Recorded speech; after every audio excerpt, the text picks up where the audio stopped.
There are lots of areas that historians are trying to, in a sense, balance history, and it's very difficult to balance it if the material is being kept back.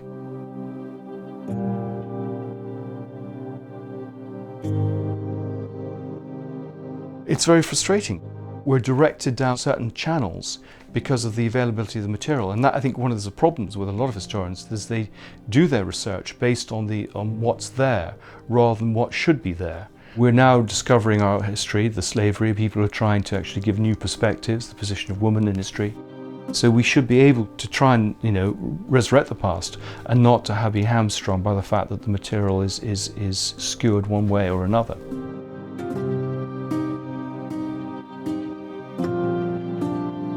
It really goes back to the Guy Burgess book, which was published in 2015, and it became very clear there that there were lots of files that were held back that should have been released to the Public Records Office. And when I made freedom of information requests, that they were finding ways to not release information that they should release.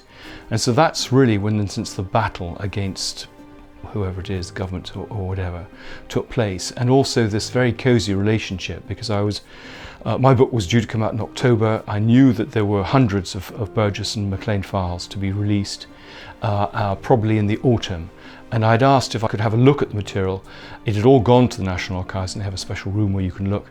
And that I would therefore be able to, make sure my book was absolutely up to date, and clearly nothing would be published until they would decide to make the material public. We would delay publication, and they said no, that's not possible.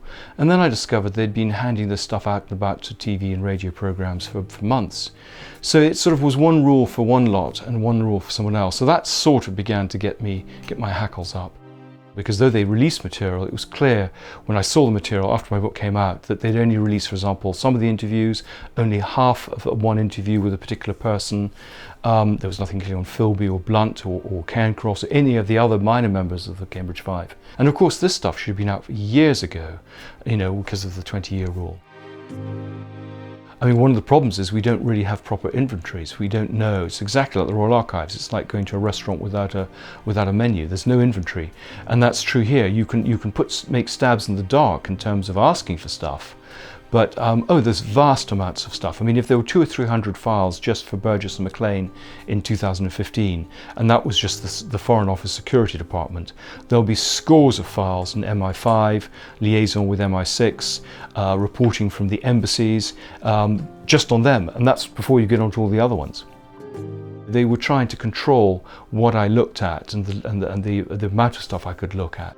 They tried to get me onto a program of one or two every few months, and this is not how freedom of information requests work. It's just lie after lie after lie, and that's isn't the way that governments should behave, or indeed the way that historians should not be fighting for this material and censoring our past. So that's where it began, and in fact I've still got fights going on. So we've just won a case on their use of Section 23 and 24, which are two exemptions where they use national security, which is always their get out of jail free card.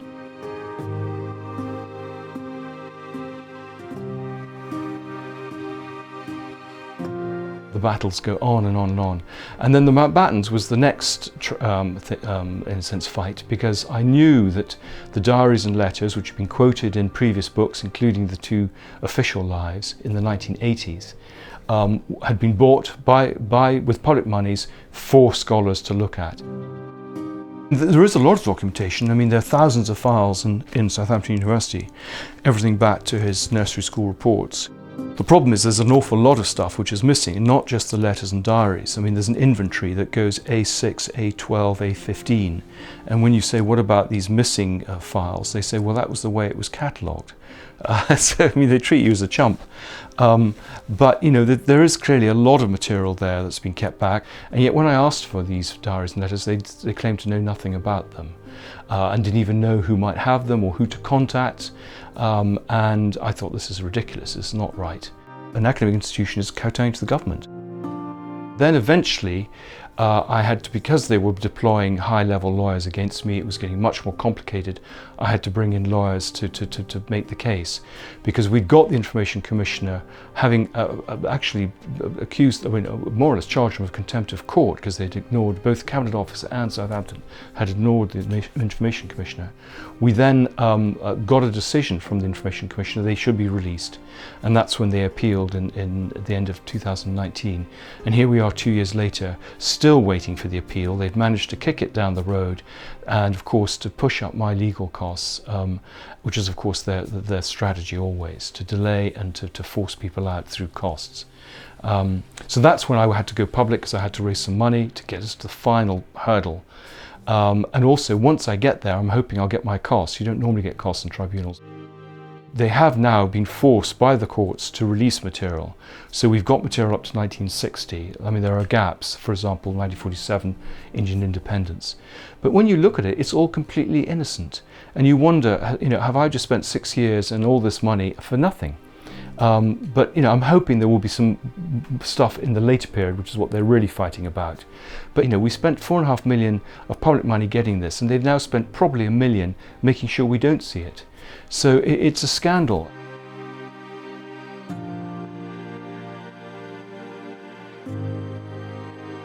I found the FBI file from 1943. But I think what was shocking was to find that I'd got the references within the FBI files and asked for other FBI files, and was told that they'd been destroyed. So these are files from the 1940s and 50s, which I requested in 2 years ago, which were suddenly destroyed 2 years ago. And when I asked why have they been destroyed, when were they destroyed, they said after you asked for them. I mean, they were at least open enough about that, and I think clearly what happened, I mean, they said they wanted me to know what had happened, but the Americans were under pressure from the British to just, this stuff that they didn't realise was around, and they wanted it removed. And I think we have this extraordinary deference to the royal family, even minor members of the royal family. I mean, Mountbatten was a great grandson. I mean, he was quite, for Queen Victoria, he was quite far away. And you know, he shouldn't just get a free passage just because he's powerful and influential. It's very clear from the legal documents we've seen that the royal household have been copied into everything. I mean, going right back to 2007 when this sort of thing began. I suspect, you know, the Queen couldn't care less about certain things. She doesn't know what's going on in her name. You know, she's not a control freak, but I think the people further down, and that's true of government as well, the junior official doesn't clear something because it's easier not to. He could be in trouble if he clears the wrong thing. And there's no proper system. I mean, but it comes from the top. I mean, the States is fantastic. You know, the presumption there is it should be open unless there are very good reasons for it to be closed. We have entirely the opposite here. I think it's very serious because, I mean, you know, we're still discovering stuff about the Second World War. Indeed, someone hinted at me who knows about the Mountbatten material that I'm fighting for, that it has some very, very big secrets there. Now, that may be just, you know, who knows. But, you know, that's going back, this material is going back to the 1920s. So, you know, of course, it's, you know, the famous line, we don't know what we don't know.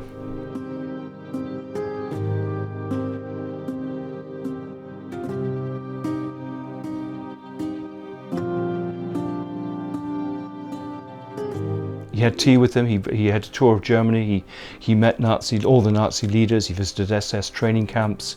I mean, he continued to be in touch with Hitler and in fact broadcast in May 1939 a call for peace, and indeed even sent a telegram to Hitler in September 1939. So, I mean, he was in touch with the Nazis, and of course through also their various agents like Axel Wenner-Gren and Charles Beddoes, even throughout the war. He had some very unfortunate friends.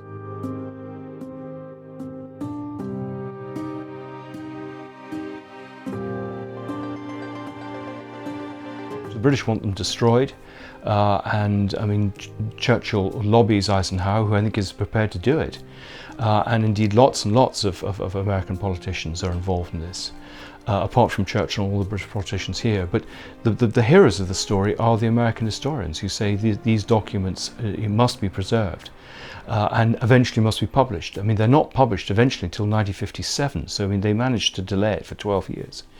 But at least the stuff, or some of the stuff comes out. There's still material that no one has actually found, like the minutes of the meeting with Hitler, and there's still quite a lot of unpublished telegrams from the summer of 1940.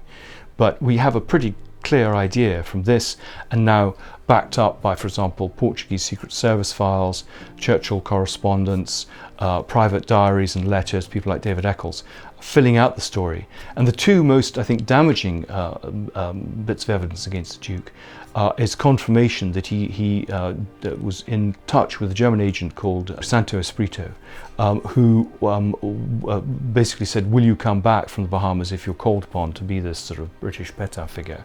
And that's confirmed in both the diaries of the monarch's secretary, Alan Lascelles, and also in the diaries of an MI5 officer, Guy Liddell.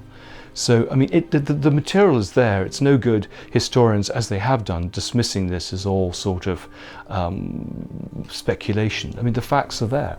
It's very evident that there's been huge weeding of the files, so that, for example, the British Colonial Office files, they're copies of exactly the same files in the Bahamas, which haven't been weeded. The ones here have got hardly anything in them. Though if you go to the Bahamas, you actually find what really happened. And so this seems to me the mark of a banana republic. You know, there are laws about public records, and they're being flouted. And I think historians need to stand up and make the case that this isn't the way to operate. It's not just access to archives; it's also about abuse of state power. The monarchy clearly is the fulcrum of the nation. I think that, you know, one doesn't want, you know, I can see governments don't want to undermine its authority, moral authority. But the embarrassing stuff has come out. The case is made that he was a traitor. We found that, you know, I found that information, and one or two other people have clearly touched on this subject as well. So it's not a new story.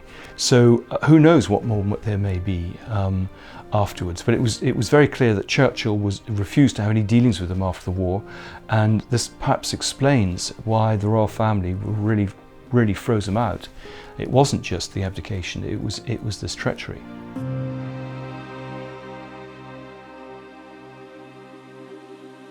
So, I mean, there's sort of two sorts of historians: those who, in a sense, seem to me, who want to get to the truth, and the history is what matters, and others who are just using this as a vehicle for their own ambitions, and are not going to do anything that will affect getting their knighthood or getting their professorship or whatever it is.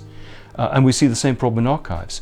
You know, archivists have pressure, even though they're private, often private university institutions, have pressure from outside, from government, to be able to vet their material. And my vision, you know, in terms of archives, is that we will have the American system, that this stuff will all be released unless, for various reasons, it has to be kept back, national security. And then people will trust, when it is kept back, that there are good reasons. You won't get whistleblowers. And that, you know, archives, I would argue, should be digitalized, save people having to travel to go and see them. We should now be getting to this position of everything released after 20 years. I think if material is destroyed, there should be a record of what is destroyed. We should have the inventories everywhere, including the Royal Archives. And I think that would then, you know, put some more trust in the system. And I think also then we just need to keep an eye on historians, that they are being accurate. We're taught to balance our stuff, to corroborate everything, and what we don't want are court historians who will just follow the official line. We want to be able to challenge people, and so we need a pluralistic media who will do that and prepared to stand up for that. And that then is a service to history. And that has to be a good thing for all of us, to know what happened in the past.